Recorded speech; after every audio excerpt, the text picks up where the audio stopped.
Welcome to వినోద విజ్ఞానం. ఈరోజు నేను మీకు వినిపించబోయే కథ పరిష్కారం. ధర్మరాజుకు చిన్నతనంలోనే తల్లిదండ్రులు పోతే అతని మేనమామ వెంకయ్య పెంచి పెద్ద చేసి చదువు సంధ్యలు చెప్పించాడు. తర్వాత తన పలుకుబడి ఉపయోగించి రాజధానిలో మంచి ఉద్యోగం ఇప్పించడమే కాక ఒక చక్కని పిల్లను తెచ్చి ధర్మరాజుకు వివాహం చేసి తన బాధ్యత నెరవేర్చుకున్నాడు. ధర్మరాజు కాపురం కొన్నాళ్ళు బాగానే సాగింది. తర్వాత భార్యాభర్తల మధ్య కీచులాటలు ప్రారంభమయ్యాయి. తన చేతుల మీదుగా జరిగిన పెళ్లి ఇలా పరిణమించినందుకు వెంకయ్య బాధపడ్డాడు. అసలు ఇలాంటి పరిస్థితి ఎందుకు వచ్చిందో స్వయంగా తెలుసుకునేందుకు వెంకయ్య మేనల్లుణ్ణి చూడబోయాడు. ఆయన వెళ్ళేసరికి ఇంట్లో ఏవో కొత్త కొత్త ముఖాలు కనిపించాయి. ధర్మరాజు అతడి భార్య విశాలాక్షి ఆయన్నెంతో సాదరంగా ఆహ్వానించారు. వెంకయ్య మేనల్లుని పక్కకు పిలిచి, ఇంట్లో చేరిన వాళ్ళంతా ఎవర్రా అని అడిగాడు. మన బంధువులే మామయ్య, వరుసకు ఏదేదో అవుతారట. రాజధాని కదా, ఏవేవో పనులుంటాయి. పనులు చక్కబట్టుకొని వెళ్తుంటారు అన్నాడు ధర్మరాజు. అప్పటికి తల పంకించి ఊరుకున్నాడు వెంకయ్య. ఇంట చేరిన జనం ఒక్కొక్కళ్ళే వెంకయ్యను సమీపించి తమ బంధుత్వం గురించి అటు 7 తరాలు ఇటు 7 తరాలు ఏకరువు పెట్టసాగారు. ఇలా బంధుత్వం ముసుగులో గాది కింద పందికొక్కులా మేనల్లుడి ఇంట చేరి ఇల్లు గుల్ల చేస్తున్నారన్నమాట అనుకున్నాడు వెంకయ్య. ధర్మరాజు పనికి వెళ్ళిన సమయంలో వెంకయ్య విశాలాక్షిని పిలిచి, ఏమిటమ్మా ఇంటి సంగతులు అని అడిగాడు. విశాలాక్షి విచారంగా ముఖం పెట్టి, ఏం చెప్పమన్నారు బాబాయ్ గారు, నిత్యం ఇంట్లో ఎవరో ఒకళ్ళు చుట్టపక్కాలు. వీళ్లకు వండి మార్చలేక నా నడుం పడిపోతున్నది.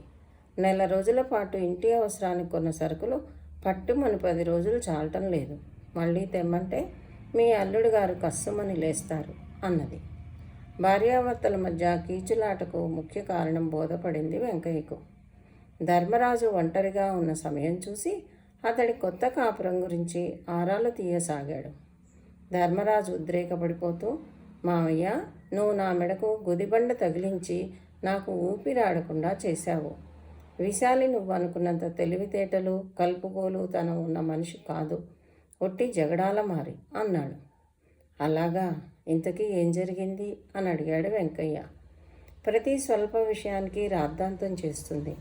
ఇంటి ఖర్చులకు నెలకు సరిపడా సామాన్లు తెచ్చి పడేస్తానా, 10 రోజుల్లోనే అలావులు పులాలు చేసి మళ్ళీ తెమ్మంటుంది. ఇదేమిటంటే వంటకాల మీద లేస్తుంది. నేను మటుకు లక్షాధికారినా మావయ్య, నాకొచ్చే జీతం డబ్బులతో అన్నీ సర్దుకోవద్దా అన్నాడు ధర్మరాజు కోపాన్ని దిగమించుకుంటూ. వెంకయ్య జవాబుగా ఏమీ అనక తల ఊపి ఊరుకున్నాడు.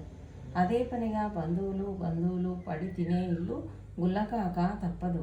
నిజానికి ధర్మరాజు చేసే ఉద్యోగం చచ్చుదేమీ కాదు. అతనికొచ్చే జీతంలో భార్యాభర్తలు నెలపొడవునా హాయిగా తింటమే కాక ఇంత వెనక వేయవచ్చు. భార్యాభర్తల మధ్య పరిస్థితి ఇంతగా దిగజారిపోవడం వెంకయ్యకు బాధ కలిగించింది.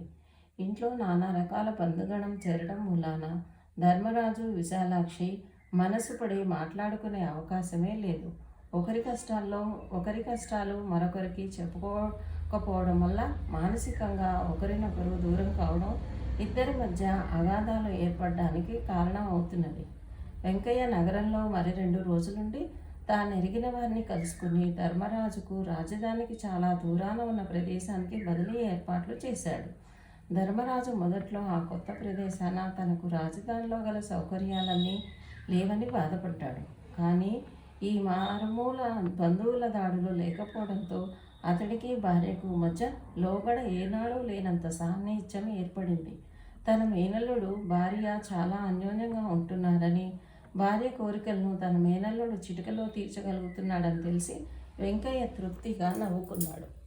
ఇదండి ఈరోజు కథ. మీకు నచ్చినట్టయితే కామెంట్ పెట్టండి, లైక్ చేయండి, షేర్ చేయండి. Thank you.